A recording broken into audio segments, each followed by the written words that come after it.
And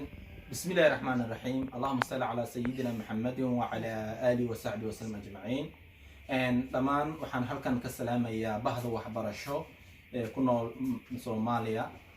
ardayda ka qalin jebinaysa ama ka qalin bedelanayso dugsiga sare. Marka hore waxaan leeyahay Ilaahay ha idin fududeeyo hawsha culus ee idin sugayo, hawshaas oo ah imtixaanka form 4ka. runtii imtixaanka form 4ka ah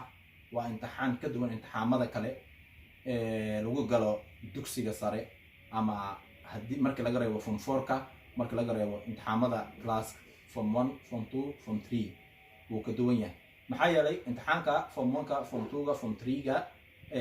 waa imtixaan iska fudud oo ardayga yani fasalkiisa ama fasalkii uu ka qalin jebiyey uusan dib ugu laabanaynin. laakiin markii la yiraahdo imtixaanka form 4ka, haddii uu ardayga uu ku dhaco wuxuu ku laabanayaa dugsiga form 3 ayuu ku laabanayaa, hal sano dib u dhac ayaa ku imaanayo. asagoo muddo intaas sano soo dadaalayay ardaygaas waxaa laga yaabaa in haddana dib oo ugu laabto sano dugsiyeedkii hore u soo dhaafay. marka ilaahay ha u fududeeyo dhammaan ardayda form 4ka iyo ardayda kale ee ka qalin bedelayso fasalka 8aad noqonayso fasalka form 1ka, ayagana allaha fududeeyo. bacda ducaa ardayda Soomaaliyeed waxaanu sheegayaa wadankan inuu sugayo dad aqoon-yahaan ah.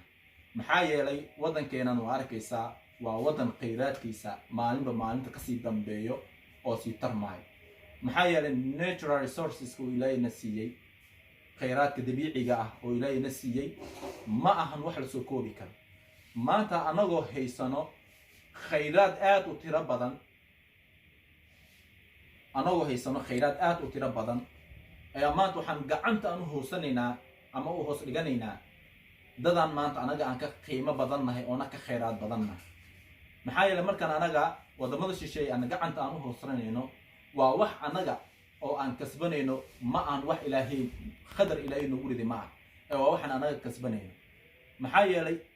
ardayay sida ogsoon tihiin wadankeena waxaa ka buuxo khayraad aan la soo koobi karin. haddii ay tahay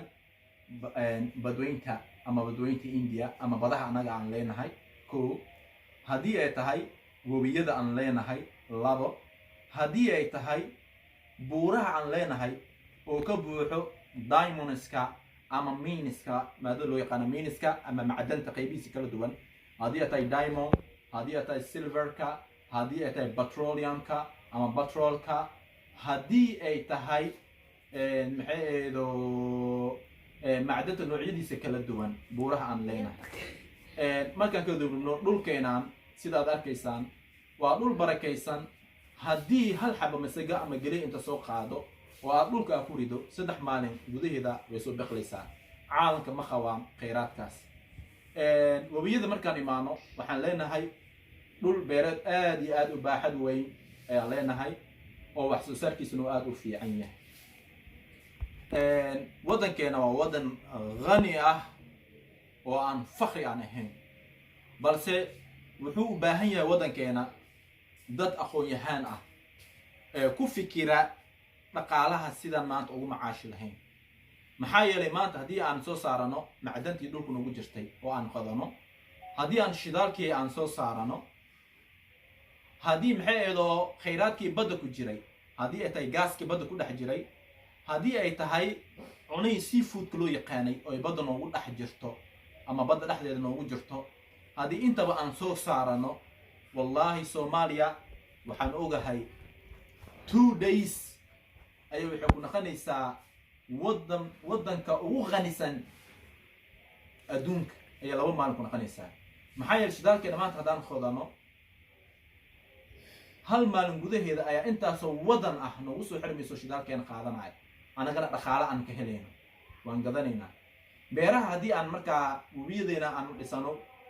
oo aan beerihii wax badan aan ku beerano,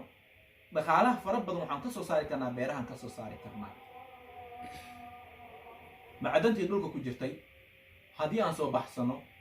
1 maalin ayaan waxaan ku gaari karnaa samadaas, aan ku gaari karnaa meel u dhow. I mean in aan anaga naqanino wadanka ugu qanisan. balse maanta maxaan haysta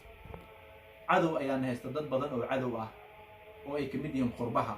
ama wadamada caalamka ay kamid yihiin ayaa markaa bartaas naga haya dhunta naga hayaan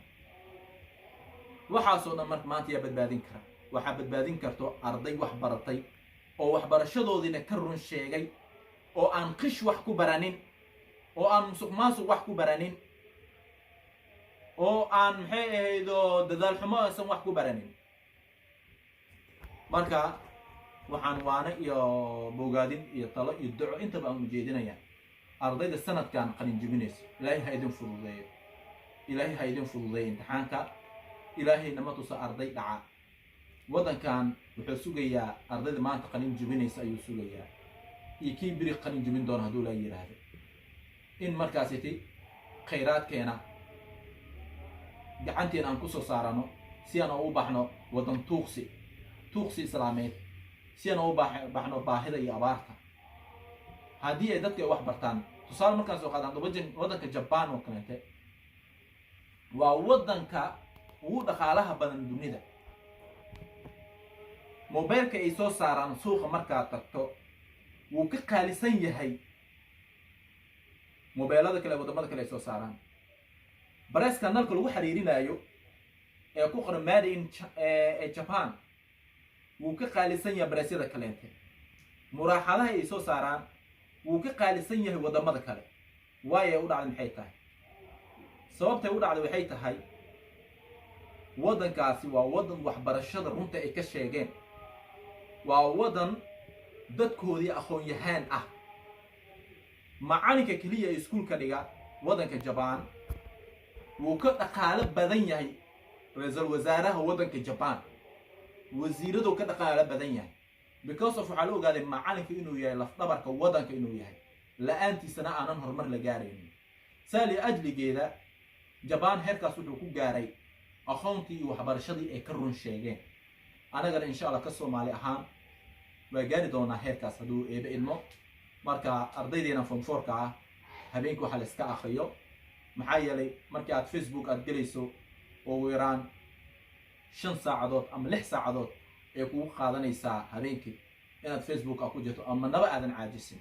haddana waxaa loo baahan yahay markaad imtixaanka aad akhrisanayso ugu yaraan 3 saacadood inaad buugaysiiso misalan birmaadada English oo kala gali rabtaa waa inaad ugu yaraan 4 saacadood aad buuga aasiisaa oo aad akhrisaa habeenkii markii la gaaro la yiraahdo maadada xigta imtixaanka aad ku galayso asagana 4 saac si waxa halkaas ka soo baxaayo boqolkiiba 80 concept fiican inaad ka haysato buuga laakiin haddii arday waliba oo Soomaali ah oo isku day inuu qish wax oo ku barto ardaygaas bari tuugoona khana waddanka asaa qiyaamay haddii la yiraahdo Pakistan qaado waddankaadana burburi yes ayuu leeyahay ken kastuu leeyahay gacantu horsana 1 milyan oo dollarka Mareykanka la siina waxba aan training oo aakhir hadduu ku tagana naar oo ku mutaysanaayo dhaqaalahaasna lagu qabsanayo laakiin qofku markuu wax barto oo aqoontiisa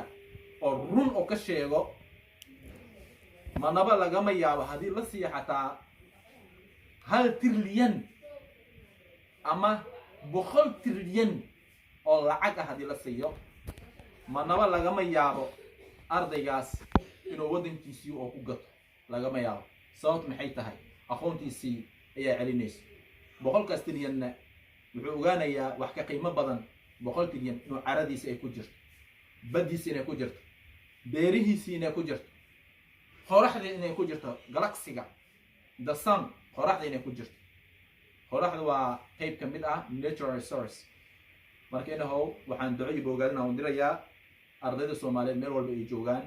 hala dadaalo hurdada halaga kaco taleefanada iyo Facebooka iyo waxyaalaha marka barta bulshada aad isku mashquulinaysaa inta waa macallin Busuri oo marka idin soo diray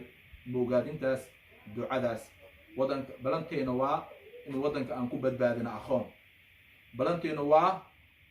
inaan waddanka aan ku badbaadino khalin balanteena waa inaan waddanka aan ku badbaadino hal abuur fiican hadduu la yiraahdo insha Allah. Assalamu alaykum wa rahmatullahi ta'ala wa barakatuh.